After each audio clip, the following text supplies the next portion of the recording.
विज्ञापन बोर्ड।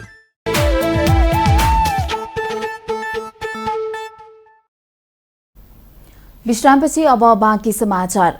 हिजो काठमाडौँमा निहाओ चाइना पर्यटन प्रवर्धन कार्यक्रमको आयोजना गरिएको थियो।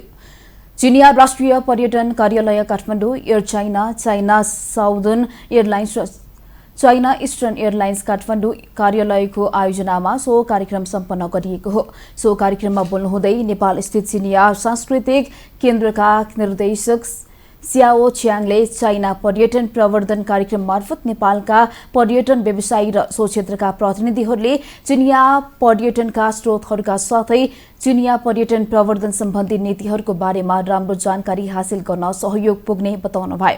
साथै उहाँले यस कार्यक्रमको माध्यमबाट दुवै देशका पर्यटन व्यवसायी र यससँग सम्बन्धित पक्षहरूले आफ्ना अनुभव आदान प्रदान गर्दै चीन र नेपालको पर्यटन क्षेत्रको विकासमा महत्वपूर्ण भूमिका निर्वाह गर्न सक्ने विश्वास व्यक्त गर्नुभयो। Nepali tourism professionals to have a better understanding of Chinese tourism resources and his tourism policy.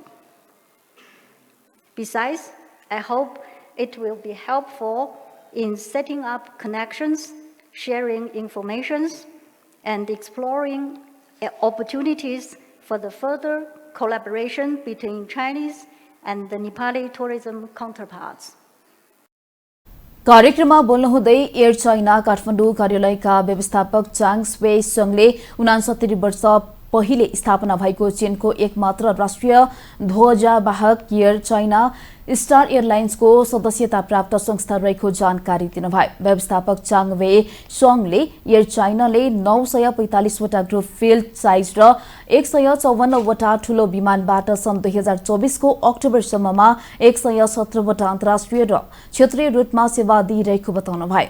हाल एयर चाइनाले विश्वका 63 वटा देशका 64 वटा शहरहरूमा सेवा प्रभाव गरिरहेको बताउनुभयो। साथै उहाँले निकट भविष्यमा C919 विमानद्वारा काठमाडौँ उडान गर्ने योजना रहेको जानकारी पनि दिनुभयो। With 945 group feet size and 154 wide-body aircraft.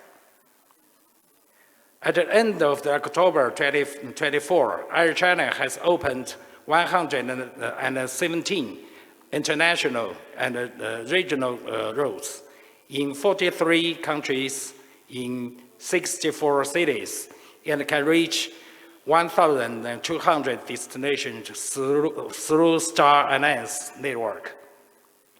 As you know, our flight from Kathmandu landed in Thimphu, Chengdu. Our new departure time from Kathmandu is 17:50, the evening flight. China southern airlines Kathmandu कार्यालयका प्रबन्ध निर्देशक याङ वेनफुले विश्वव्यापी रूपमा देखा परेका हवाई उडान सम्बन्धी चुनौतीहरूलाई पार गर्दै चाइना साउदर्नले महत्वपूर्ण उपलब्धिहरू हासिल गरेको जानकारी दिनुभयो। 911 वटा अत्याधुनिक सुविधा सम्पन्न विमानहरूद्वारा चाइना साउदर्नले विश्वका अधिकांश देशहरूमा सुरक्षित र भरपर्दो उडान सेवा सञ्चालन गरेको जानकारी दिनुभयो। If you want to go to China, we can take you to all over the Chinese city, everywhere. And for the international size, so we just have the European, North America, Australia, and also for the Southeast Asia, Africa, also Middle East. कार्यक्रममा बोल्नुहुँदै China eastern airlines Kathmandu कार्यालयका प्रबन्ध निर्देशक Chang ईले 800 वटा अत्याधुनिक सुविधा सम्पन्न विमान मार्फत सो एयरलाइन्सले विश्वका 166 वटा देशहरूमा नियमित उडान गरिरहेको जानकारी दिनुभयो। चाइना इस्टर्न एयरलाइन्सले प्रति वर्ष 150 मिलियन यात्रुहरूलाई सेवा दिएर विश्वमा धेरै यात्रु उडान गर्ने विमान कम्पनीको सूचीको 10औं स्थानमा पर्न सफल भएको पनि बताउनुभयो।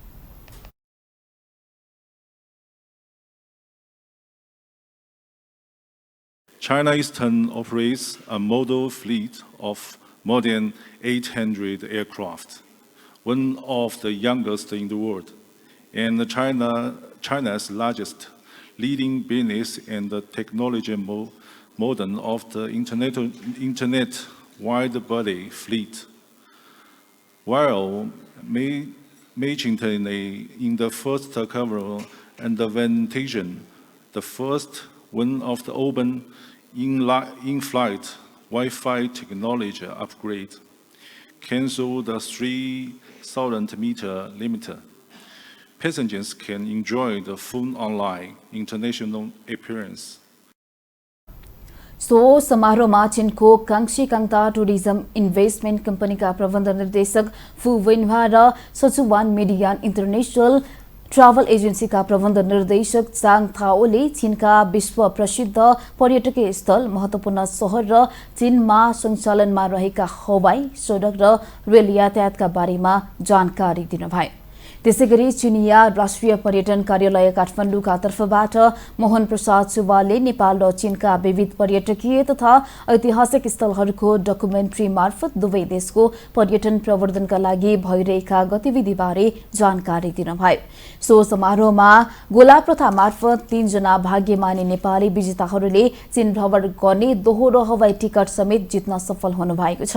कार्यक्रममा नेपाली ट्राभल एजेन्ट, टिकट एजेन्टका प्रतिनिधिहरूका साथै चीनको कांक्षी कांगता पर्यटन लगानी कम्पनी लिमिटेड, सचुवान मिडियान अन्तर्राष्ट्रिय ट्राभल एजेन्सी र चीनको तिब्बत यति अन्तर्राष्ट्रिय ट्राभल सर्भिसेसका प्रतिनिधिहरू समेत गरी झण्डै 200 जनाको सहभागिता रहेको थियो।